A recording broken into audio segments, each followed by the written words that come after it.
Good morning, everyone. Thank you for your patience. I had to take care of another matter before I had the rest of this morning's docket. This is Judge Todd Wong. I'm presiding in Travis County Court of Law number 1. I'm calling the docket this morning. Today's date is February 20th, 2025. The hearings this morning are being conducted remotely via Zoom and also live streamed on our court's YouTube channel. No recordings of these proceedings shall be permitted other than by the official court reporter. Any violation of these instructions are punishable by contempt of court. You've already been kind enough, but continue to keep your microphone on mute and only unmute when you are speaking. Please don't speak over the other participants. If there is an objection, please state objection, wait for the speaker to stop, and then briefly state the basis for your objection. During the hearing this morning, please don't use the chat option in the options bar unless the court grants you permission to do so. If anyone needs to have a private attorney-client conference, please make that request and we'll make sure that we get you a breakout room for that. We're invoking the rule for the exclusion of witnesses in all Zoom hearings other than by parties and experts. Any witnesses other than those folks shall remain in the Zoom waiting room until they're called upon to testify. And while waiting to testify, those folks may not listen or they view the live stream. And of course, the parties may not communicate with those witnesses while they're waiting.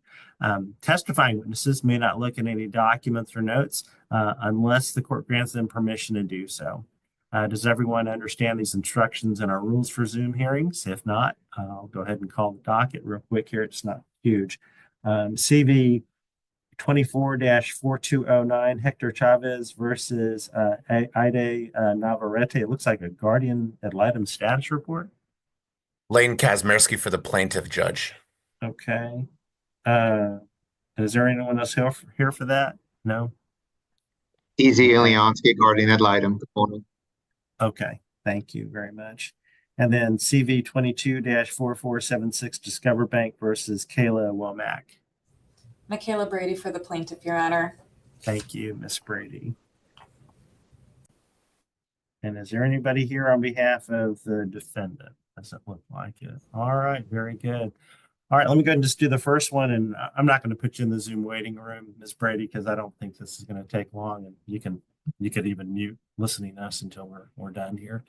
All right, counsel, do y'all need a record for this?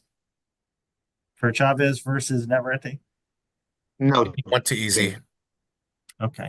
All right. I'm not requesting one. Okay. Thank you. All right. So it's unusual for me to have an ad litem status report. So who wants to tell me what's going on? Well, this was set by Mr. Iliansky. I mean, if you want to go easy, just tell him what's going on. And Judge, I don't see, just for the record, I don't see the defendant attorney, Mr. Mark Villarreal, here, but I think we can go forward with them. He signed the judgment, and I think this is just over a concern that Mr. Iliansky has. So I think we can go forward. All right. So there's I would agree, Judge. Okay. So there's already an agreed order. Did Mr. Villarreal indicate that he was going to be present, though? I assume so. Judge, he signed the agreement for yes. remote. For remote. Okay, and he's just chosen not to appear. All right, I'm just going to go by that. All right, Mr. Iliansky, why don't you go ahead and tell me what we've got here?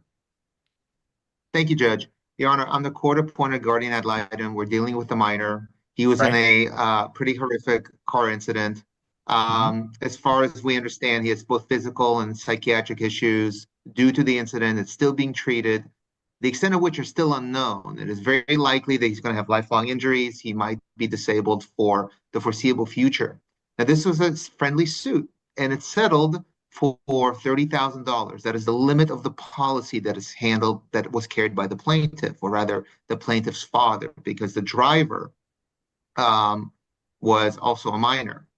I was appointed as a guardian ad litem, and I know it's a little unusual, Judge, but frankly, I don't believe that the settlement is in the child's best interest, and my report reflects that. And because of that, I could not put my signature in the agreed order. Okay. The parties, I put in the guardian ad litem report, and I'll get to that in a second in regards to the specifics, but because I would not sign off on the order, and I didn't need to make it an issue, but it became an issue, the court would not sign it without my my agreement. We could not agree to anything, and we kind of sit in a bit of a limbo. So we set the status hearing to see if and to basically approach the court, see what the court would want us to do. The court is, of course, free to override me and still sign the order as it sees fit. Absolutely, that's fine. But we wanted to bring that to the court's attention. If the court does not wish to sign the order, and we're still in this limbo, I would then ask the court to basically dismiss me, please, as the guardian ad litem. Maybe another guardian ad litem would have a different opinion. As to why I cannot sign this order, Judge, and I'll be very brief. My guardian ad litem report goes into detail, but I'll just basically summarize it. The medical bills incurred for the care of the child are already over $20,000 or $30,000 at this point.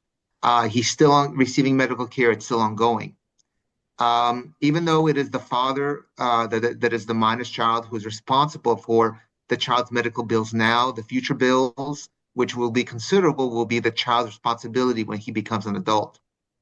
And while the dad is working to reduce those medical bills, it appears that a substantial portion, if not all, of the $20,000 net proceeds available in this case for the child will be allocated to cover the incurred medical expenses.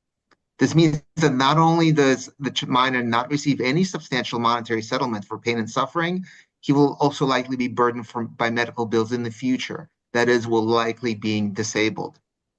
I know the families have an agreement. I know it's a friendly suit. I just cannot believe that this is in the child's best interest. I think it's a quick settlement. I understand the reason why because it hits the policy limits of the insurance, but at least the child with no security, he's not even close to having his needs met. He is likely going to suffer for the rest of his life and still has continuous medical bills. And there are people with minor injuries who settle for more. So because of that, I don't believe the settlement is in the child's best interest, and I cannot sign on the order. Okay. One thing you're going to have to learn if you ever appear in front of me again is that when I tell you to stop talking, you got to stop talking. So I need to know, first of all, policy issues from plaintiff's counsel. The ad litem has indicated that this is the full policy limits. Are there any other coverages available to the injured party? No, Judge. And also, I think the ad litem misspoke and said it was the plaintiff's dad's policy limit. The plaintiff's family and the plaintiff, the underage child who's 15, they have no insurance. I talked to them. They have a car, but they don't have any insurance. There's no first party insurance. And so this policy for the 17-year-old is the only insurance that's out there. And if I could just add a few more things so that the court can understand what's going on real quick. So this was a situation where my client is an underage boy. The tortfeasor is also an underage boy. Aiden was a passenger in Andrew's vehicle. They're friends, Judge.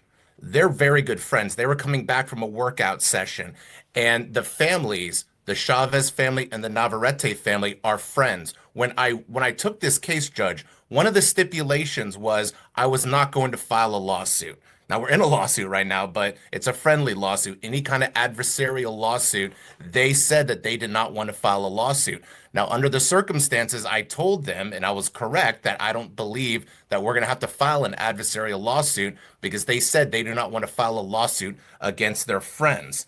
So as Mr. Olonsky said, it was a pretty bad crash. Now, I have spoken with the father a few weeks ago. This was set for a few weeks ago, another status hearing. He told me that Aiden is basically back to normal. He's not treating anymore. He was discharged from the hospital and he underwent therapy, but he's not treating anymore. The father said he's basically back to normal. He's back to working out, back to boxing.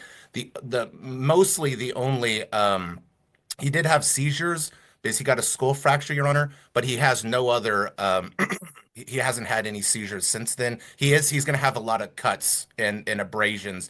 That's going to be long lasting. So basically right now, and I think Mr. Olonsky puts that in his report, and Mr. Hector Chavez, I believe, also said that in his affidavit, he doesn't want to file a lawsuit. He wants to settle this right now. Yeah, And where is it? Where is he? How come he's not in this hearing? well, this was just a status conference, and Okay, he already has I an see. affidavit on file into evidence, and so I didn't think this was like going to be a full-blown hearing or anything. On this judge, I believe that there was just two routes that we can go here. Number one is the one that we would strongly suggest, what the family wants, what the defendants want, what we want, what Aiden wants is just the judge to sign off on the judgment. Or number two, and also on, I believe Mr. Ilyansky said that he's not going to try to fight that if the court signs off on that. He's not going to try to fight that the court's judgment. Or number two, which we would not recommend, is actually removing Mr. Ilyansky and substituting another ad litem. I'm pretty sure an ad litem would sign off on this right away. Now, Judge, we've been in front of this court, many courts, with this exact situation. I've been in courts where there's been wrongful death and there's only $30,000. And as Mr. Ilyansky says in the last sentence of his report, that he believes that this is the best settlement for Aiden right now. If you read the last, with your permission, Judge, if you want me to read it to you, or if the court just wants to look, but he says in his last sentence of his report that this is the best. This is not ideal, but this is the best settlement AC can receive right now. We agree. I wish the defendant, the 17-year-old boy, had a commercial policy of $1 million. But, as Mr. Ilyansky says, it's an unfortunate legal reality. So I've never really been in this situation before. So the second route of substituting Mr. Ilyansky with another ad litem would take quite a few months. And everyone doesn't want that. We want to get this settled right now. So we would ask the court to just sign the judgment without Mr. Ilyansky's signature. I'm not doing that. If the ad litem doesn't agree to the settlement, then I need to reassess why he or she, in this case, he is not agreeing to it. And I don't have the parties here, and I'd like to have them live for a testimony, which would indicate the basis why they want to go ahead and accept it. I appreciate that you've probably submitted an affidavit from the plaintiff's father, but Mr. Ilyansky is representing the actual party in the suit, and that's why he's there. So the policy that's being used to settle is the parent's policy of the minor that caused the accident, the tortfeasor? That's correct. It's Ada Okay. Navarrete. Right, She owned the okay. car and everything. Okay. So Aiden, is it Aid or Aiden? 80, AYDE. AD, okay. 80. Okay. So 80, so the pleading then is against 80 as what, for negligent entrustment or what? I believe that the defense counsel just wanted to add that in there because 80 is the actual insured. And so every time we settle, especially situations like this, they just want all their insureds to be released. So I think that's why she's in Understood. there. Well, and that would be the only way that you probably have coverage unless there's, the minor's going to be an additional insured. So, but I don't know if they can stack those. Let me see here. All right. So, did the minor, the injured minor, was there PIP coverage? Was that taken care of? There was no insurance again, Judge. At all? No insurance Correct. at all? Yes. The Aiden has no car. That's why he was driving with Andrew. The family, I've asked them many times. They said they have no insurance on their vehicle, so he wouldn't be covered under anybody else as a family member. Because he lives with his parents. He doesn't live with an uncle or anything like that. So nobody else in the home has auto insurance. There's no other applicable first party coverage. Okay. And both parties are from Odessa. How am I having any jurisdiction on this at all? So we started doing this during the pandemic, Judge. We've done this before because it's very much easier just to do this on submission. We were not expecting this from the ad litem. If the ad litem signed off on this, then we don't have to all go to do an in-person hearing in Odessa, just basically for the convenience of the submission docket. Yeah, well, it's not that. I don't have jurisdiction over it. Yeah, I don't see how I can sign anything if I don't have jurisdiction over it. I think we all agreed to jurisdiction. Okay, well, I don't have the defense counsel here either. So here's what I'm going to do. I'm going to release the ad litem. I'm going to have y'all come up with another ad litem, or the court can go through the wheel. Y'all apparently picked Mr. Alansky. Is that correct? No, we did not. You did not. This was Okay. court appointed. I've never met Mr. Alansky before. Oh, okay. Well, usually in these matters, if the policy limit is a policy limit, then there's really not a whole lot else that can be done. And usually the ad litem signs off on those. But I don't have that consent today. And so as much as I hate to make the timing all messed up on this, I'm going to have to get y'all another ad litem appointed who might be a little more well-versed in some of these. I'm not saying that Mr. Alansky is, but he can write whatever he wants. That's why he's appointed, and that's why he's on the wheel. Whatever discretion he has, he certainly has voiced it. So he does not want to sign off on it. I cannot until I get an affirmation from a recommendation from the ad litem, and I want to hear from the parents, one of them, to say this is what they want. So, and I'd like that in live testimony. I'm still, parties can consent to jurisdiction. I get that. It would have been nice to have the defense lawyer here to tell me that. I know there's just a generic answer that's filed, and that's all the process. But I am more comfortable with hearing that and seeing that from counsel, which that's why I guess we're having a status conference. So, all right, Mr. Alansky, you are relieved, probably much to your relief. The defense counsel will be ordered to pay whatever your fees are. And then we will get another ad litem appointed. Now, we get a variety of folks that agree to their own ad litems because the court really doesn't have a lot of discretion if the parties can agree to the ad litem. And I can't suggest it because then that would show any preferential. So that's why they have the wheel. So we'll get back on the wheel and see what we can get and see if another ad litem either agrees or disagrees with Bill Alansky. I don't know. But my experience has been they usually sign off on these if there's no other policy limits, and if there's been some negotiation to reduce the medical bills, and I didn't hear that at all.